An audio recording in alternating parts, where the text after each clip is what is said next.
विचार करने लगता है, ये करें कि नहीं करें। वृंदावन गए पोशाक लेने, वो तो 200 की दे रहे हैं, ये 450 लगा रहे हैं। आपने पोशाक में भी विचार कर लिया, जो भाग्या ठाकुर जी के लिए, फिर उसमें विचार मत करो, वो विचार का विषय है ही नहीं। माफ कीजिएगा, मूल्य ज्यादा कम ये होना, ये एक पदार्थ को दर्शाता है। भक्ति में मूल्य ज्यादा कम थोड़ी होता है। अष्ट सखाओं में एक सखा हुए कृष्णदास। कृष्णदास जी का स्वभाव ऐसा था कि उनके नेत्रों को जो भा जाए तो वो ये नहीं सोचते थे कि ये मुझे भाया है, वो सोचते थे मेरे लाल जी को भा गया है। उनके कानों को कुछ भा जाए स्वर, तो ये नहीं विचार करते थे कि कितना अच्छा है, मुझे बहुत अच्छा लगा, नहीं, मेरे ठाकुर जी को भाया है। हर स्थिति में अपने ठाकुर जी की इच्छा को प्रधानता देते थे। तो ग्रीष्म ऋतु का समय, गर्मी का समय, मन में भाव आया, कृष्णदास जी पौड़े हुए थे लेटे लेटे, तभी गर्मी लगी तो थोड़ा किसी वस्तु से पंखा कर रहे थे, गले में थोड़ी गर्मी लगी तो जलपान किया। उसके बाद विचार किया कोई ऐसा फल खाया जाए जिससे थोड़ी गर्मी शांत हो। तो मन में विचार आया, बोले जरूर ठाकुर जी को गर्मी लग रही है, इसीलिए मुझे गर्मी लग रही है। निकल गए महाराज बाजार में लेने के लिए खरबूज। जैसे ही पहुंचे तो महीने का पहला फल आया था। लेने के लिए जैसे ही पहुंचे, दुकानदार से जाके बोला भैया कितने का लगाया, भाव मोल करो।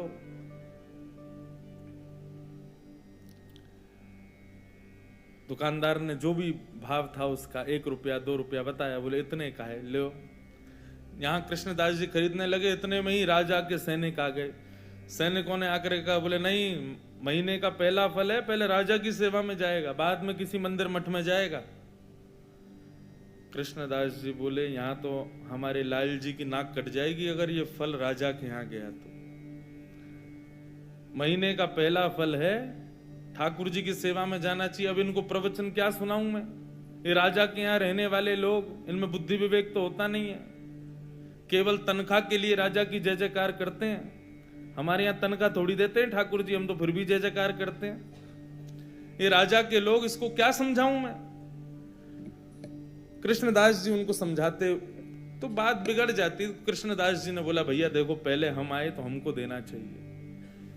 दुकानदार बोला पहले आप आए हो, लेकिन अगर इनको नहीं दिया तो ये दंड दे सकते हैं मुझे, राजा के लोग हैं, मैं तो इन्हीं को दूंगा। कृष्णदास जी बोले अगर हम तुमको दुगना रुपया दें तो, 1-2 रुपए की चीज की अगर हम 5 रुपए दें तो भी नहीं दोगे? तो उसका मन थोड़ा लोभ में आ गया। उसने कहा भैया देखो, आप भले ही राजा के यहाँ से, लेकिन राजा सबका भला चाहता है ना, अगर इनकी वजह से मेरे घर की रोटी बढ़िया आ जाए तो फिर मैं इन्हीं को दे देता हूं, ये 4 रुपया दे रहे हैं। राजा के सैनिकों ने कहा हम पे कोई कमी है क्या, हम 10 रुपया देंगे, लाओ अब हमको दो। 10 रुपया बोला तो कृष्णदास जी बोले हम 15 रुपया देंगे। अच्छा एक और बात बताऊं, जेब में लाए 2 ही रुपया थे कृष्णदास जी लेकिन भक्ति में विचार नहीं करना होता ना, यही तो हम सिखा रहे हैं आपको। लाए 2 ही रुपया थे, लेकिन बातें देखो। सैनिक बोले भाई राजा की नाक कटेगी, सुनो 20 रुपया देंगे, फल हमको दो। कृष्णदास जी बोले 25 देंगे, बिना विचार किए हमको दो। करते करते करते महाराज मोल पहुंच गया 90 रुपए पे। कृष्णदास जी सीधे बोले हम 100 रुपया देंगे, अब तो हमको देना ही पड़ेगा। फल वाला सोच रहा है ये जल्दी ले में, और मैं यहां से जाऊं, मेरी तो छुट्टी, अब तो 1-8 साल अगर दुकान नहीं भी लगाऊंगा तो चलेगा, 100 रुपया मिल रहे हैं, उस समय बहुत होते थे। जब 100 रुपए पर अंक पहुंच गया कृष्णदास जी का, सैनिकों ने बोला कि भाई देखो, हम भले ही मोल भाव तो लगा रहे हैं, अपने राजा की नाक बचाने के लिए रुपया बढ़ाते तो चले गए, लेकिन अगर राजा ने पूछा कि फल कितने का आया और हमने कहा 100 रुपए का, तो राजा तलवार निकाल के सर धर से अलग कर देगा। बोले राज संपत्ति को तुम कुछ सोच ही नहीं रहे हो कि 100 रुपए का फल लाए हो? अंत में राजा के सैनिकों ने हाथ खड़े किए, बोले इन्हीं को दे दो, हमको नहीं चाहिए। दुकानदार बोला लाओ 100 रुपया। कृष्णदास जी बोले देख भाई, तू मोल निकाल के, तू ये फल निकाल के रख दे, बस हम लेके आ रहे हैं, चाहे कैसे भी लाएं लेके आएंगे, लेकिन इसको रख दे। तुरंत गए, ना जाने क्या क्या वस्तुएं सब लगा करके बेच करके 100 रुपए का फल लेकर के गए। ले जा करके जैसे ही रसोई घर में पधराया। अच्छा, हमारे यहां वृंदावन में बंधुओं आज भी एक नियम है, बहुत सावधानी से सुनना। ठाकुर जी के 12-1 बजे मंदिर बंद हो जाते हैं। हम लोगों को ऐसी विचारधारा है कि ठाकुर जी शयन कर रहे हैं, लेकिन नहीं। ये वृंदावन में दोपहर में मंदिर बंद होने का रहस्य शयन करना। ठाकुर जी शयन में नहीं जाते, हमारी आपकी तरह नहीं रोटी खा के पड़ गए। ठाकुर जी गौचारण के लिए जाते हैं उस समय। तो कभी भी आज के बाद वृंदावन में ये हो कि भाई 12 बज गए 1 बजे, तो किसी से ये नहीं कहना ठाकुर जी शयन कर गए। कई लोगों को मैंने देखा 1 बजे मंदिर पर, अब तो बिहारी जी के शयन हो गए। नहीं, शयन रात्रि में होता है। दोपहर में तो ठाकुर जी वनचारण के लिए जाते हैं, वन में गए, गौचारण करने गए। और उसका प्रत्यक्ष प्रमाण ये है कि जब ठाकुर जी का उत्थापन होता है 4 बजे के आसपास मंदिर खुलते हैं, तब ठाकुर जी का फलों का भोग लगाया जाता है। क्यों? इस भाव से कि ठाकुर जी वन में हैं और भिलनियां भोग लगा रही हैं। वन में कोई पके हुए पदार्थ तो मिलेंगे नहीं, तो इसलिए फल का भोग लगाते हैं। तो आज के बाद कभी भी दोपहर में ठाकुर जी का जब मंदिर बंद हो, तो उस समय भाव क्या है कि ठाकुर जी इस समय वनचारण में, यमुना के तट पर घूमने गए, भांडीर वन गए, गैया चरावे नंद बाबा की। इसीलिए कई जगह आपने देखा, देखो सेवा के भी बड़े भाव हैं। श्रीनाथ जी की सेवा, हम छोटे ठाकुर जी की सेवा करते हैं श्रीनाथ जी की। श्रीनाथ जी की सेवा में गैया और ये बछिया, ठाकुर जी के खिलौने, ये पूरे दिन ठाकुर जी के सामने नहीं रखते। ये केवल तब रखते हैं जब ठाकुर जी का राजभोग हो जाता है। सब लोग इधर देखो, इधर देखो, यहां देखो, कथा सुनो। देखो समय 3 ही दिन है आपके पास और मेरे पास भी। कोई कितनों चिल्लावे, आवे जावे, कूद पड़े आपके ऊपर, आप अपनी दृष्टि यहां से मत हटाना। दृष्टि और कान ये दोनों बस यहीं रखना। तो हमारे यहाँ नियम है ब्रज में कि ठाकुर जी के आगे गैया, ठाकुर जी के आगे खिलौने, ठाकुर जी की लकुट वगैरह, ये सब राजभोग के बाद दराई जाती है। क्यों? कि अब ठाकुर जी तैयार हो गए वन में जाने के लिए। तो आज भी नियम से सेवा वैसी ही चलती है। पूरे दिन गैया आदि नहीं रखते ठाकुर जी के आगे। और फिर हर मंदिर की व्यवस्थाएं अलग हैं। राधा रमन जी की अलग है, राधा वल्लभ जी की अलग है, बिहारी जी की अलग है, श्रीनाथ जी की अलग है, गोविंद देव जी की अलग है। पर सब जगह भाव यही है कि दोपहर में ठाकुर जी गौचारण के लिए जाते हैं। कृष्णदास जी दोपहर में फल ले आए, रसोई घर में लाके फल रख दिया। रसोईया जी को बता दिया जाके, बोले हमने जो है वहां रसोई घर में फल रखा है, अभी उत्थापन में ठाकुर जी को खरबूज का ही भोग लगाना।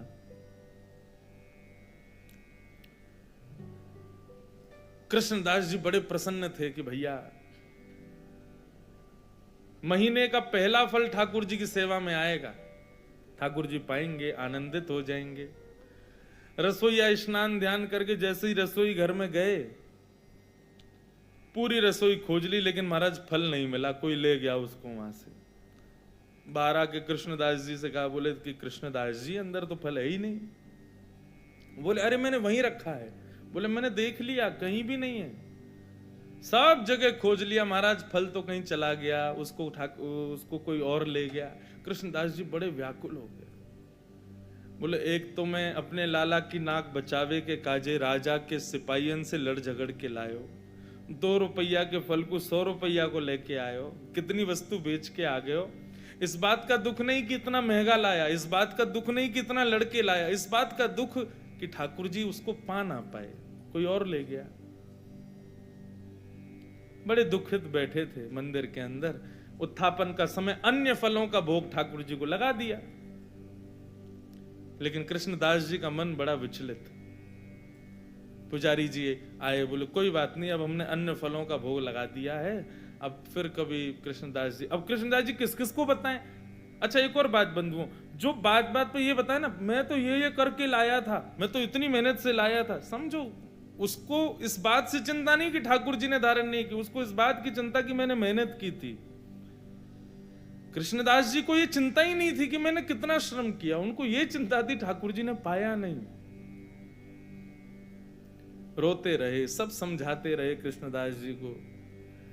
उत्थापन का भोग जब अनोसर हुआ और पुजारी जी ने बाहर आकर के जैसे ही कपाट खोलने की घोषणा की, सब दर्शनार्थी खड़े हो गए। कृष्णदास जी के भी नेत्र लाल पड़े थे।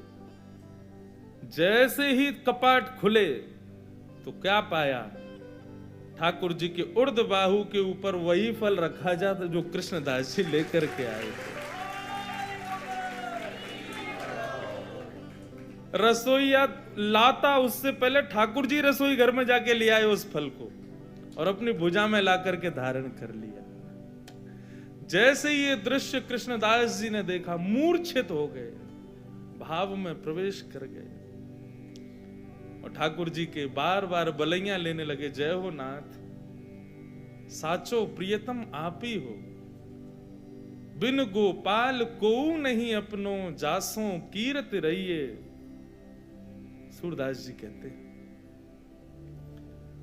संसार के प्रेमी लोग कितना भी प्रेम का आप उनके सामने बखान कर दो, कितना भी अपना प्रेम उनके सामने उजागर कर दो, कभी ना कभी उसका त्याग कर देंगे। लेकिन ठाकुर जी आपके प्रेम को हृदय से लगा करके रखते हैं। इसलिए मैं कथाओं में कहा करता हूं, ठाकुर जी को 56 भोग प्रिय नहीं, ठाकुर जी को इत्र प्रिय नहीं, ठाकुर जी को चंदन प्रिय नहीं, ठाकुर जी को दुनिया भर की पोशाक प्रिय नहीं, सोने चांदी हीरे जवाहरात प्रिय नहीं, अपने प्रेमी भक्त का भाव प्रिय है। उसका भाव कैसा, उसका भोग ठाकुर जी लगाते हैं। 56 भोग है, इससे ठाकुर जी को कोई अभिप्राय नहीं। इसलिए भैया भक्ति का पहला सूत्र अपना लीजिए कि भक्ति विचार का विषय नहीं है, विचार नहीं करना है। आप विचार मत करो, बस जो करना भाव मन में आ गया बस कर दो, ठाकुर जी सब संभाल लेंगे। ये विचार उत्पन्न होना और फिर स्वयं को उसके ना योग्य मान करके उस क्रिया को ना करना, ये ठाकुर जी की परीक्षा है। पहले तो आपके हृदय में ऐसा विचार उत्पन्न करा देंगे कि ऐसा ऐसा मुझे उत्सव करना है ठाकुर जी का, और फिर बाद में आप सोचो अरे हम पर धन तो है ही नहीं, हम तो कर ही नहीं पाएंगे। आप जैसे ही उस भाव से पीछे हटे, ठाकुर जी आपको परीक्षा में फेल कर देंगे। फेल क्यों? विचार कर रहा है। रैदास जी का चरित्र सुना है? जब ठाकुर जी उनकी सेवा में आए ना, तो रैदास जी अपने ठाकुर जी को, रैदास जी का स्वभाव था कि वो तीर्थों में ही घूमते रहते थे, लेकिन जब से ठाकुर जी सेवा में आए तब से उनका तीर्थ छूट गया। क्यों?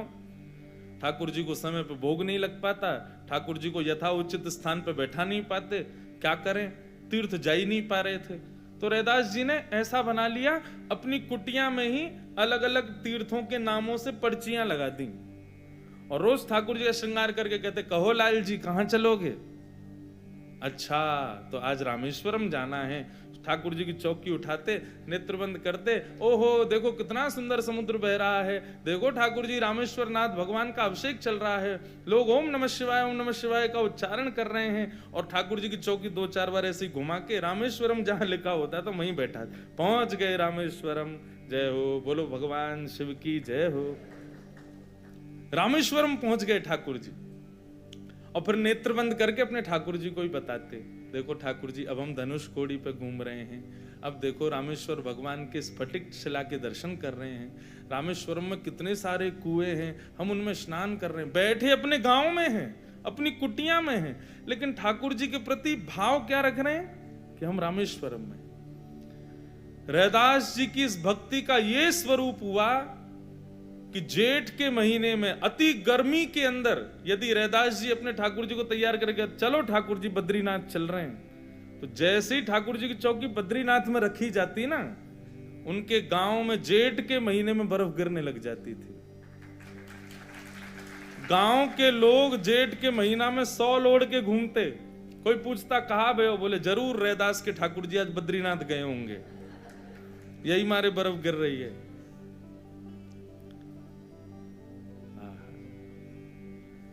तो पहला सूत्र क्या है भक्ति का? विचार नहीं करना है, ठाकुर जी की सेवा है, ठाकुर जी का कोई सेवा प्रकल्प है, ठाकुर जी की सेवा में कोई वस्तु पधरानी है, उस पर विचार मत करो। बस जो प्रिय है ठाकुर जी को तुरंत ठाकुर जी को अर्पण करो।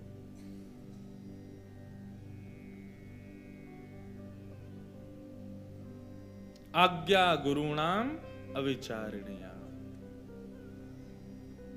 सूरदास जी गाते हैं, भरोसो दृढ़ न चरणन केरो, भरोसो